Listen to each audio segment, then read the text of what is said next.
أعوذ بالله من الشيطان الرجيم بسم الله الرحمن الرحيم ربنا آتنا في الدنيا حسنة وفي الآخرة حسنة وقنا عذاب النار صدق الله العلي العظيم সুপ্রিয় দর্শক শ্রোতা বন্ধুরা, এই মুহূর্তে দেশে এবং প্রবাসে পৃথিবীর বিভিন্ন প্রান্তে ইউটিউব চ্যানেলের মাধ্যমে যারা আমাদের আজকের আলোচনাটি শুনছেন তাদের প্রত্যেকে ইসলামিক সম্ভাষণ রীতিতে স্বাগত জানাচ্ছি।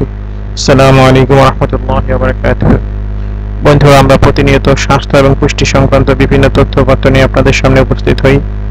তাই ধারাবাহিকতায় আমরা আজকে এলাচের ঔষধি গুণ নিয়ে কিছু টিপস আপনাদের সাথে শেয়ার করব। তো চলুন বিস্তারিত জানা যাক। রান্নাবান্নাতে এলাচের ব্যবহার চলে আসছে সেই সুদূর অতীত থেকে। এলাচকে বলা হয় মশলার রানী। এলাচ সুগন্ধিযুক্ত একটি মশলা। খাবারে অতিরিক্ত স্বাদ বাড়ানোর জন্য ব্যবহার করা হয় এলাচ।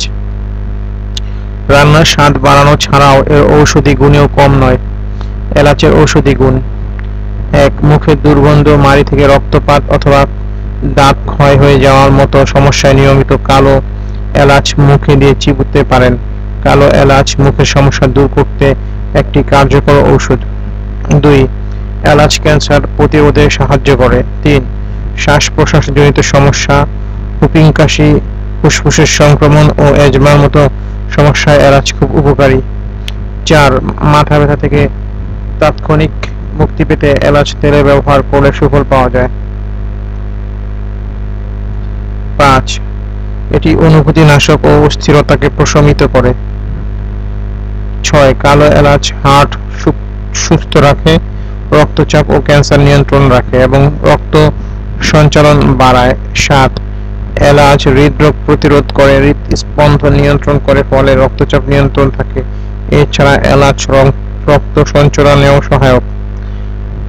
8. এতে থাকে ভিটামিন সি, যা ত্বক সমস্যা দূর করে। 9. রূপচর্চায় এর জুড়ি নেই। রূপচর্চা ও চেহারার কালো দাগ দূর করতে পারে এলাচ। সুতরাং যারা তরকারিতে বা বিভিন্ন খাদ্যদ্রব্যে এলাচ ব্যবহার করে থাকেন তারা তো এগুলো সুফল পাচ্ছেনই, আর যারা এটা ব্যবহার করেন না তারা আজকে থেকে আশা করি তাদের মশলা তালিকায় এলাচকে সংযোজন করবেন, আর এর মাধ্যমে নানাবিধ শারীরিক উপকৃত হবেন। তো আজকের আলোচনাটা এই পর্যন্তই। যদি আমাদের আলোচনাটি ভালো লাগে এবং মনে হয় যে উপকারী, তাহলে অবশ্যই এর একটি শেয়ার করে দিবেন যাতে আরো অনেক ভাই বোন এই আলোচনাটি শুনে উপকৃত হতে পারে। আর আপনাদের ভালো লাগলে লাইক দিবেন। কোনো মতামত থাকলে কমেন্ট সেকশনে যে জানাবেন। আর যে বিষয়ে অন্য কোনো বিষয় যদি আপনাদের জানা থাকে সেই বিষয়ে প্রশ্ন করতে পারেন। আমরা চেষ্টা করব এগুলো নিয়ে আস্তে আস্তে ধারাবাহিকভাবে আপনাদের সামনে আলোচনা করার। তো আজকে পর্যন্তই। সকলে ভালো থাকুন, সুস্থ থাকুন। মহান রব্বুল আলামিন আমাদের সবাইকে সুস্থ এবং সফল জীবন দান করুন এই প্রত্যাশায়। আসসালামু আলাইকুম ওয়া রাহমাতুল্লাহি ওয়া বারাকাতুহু।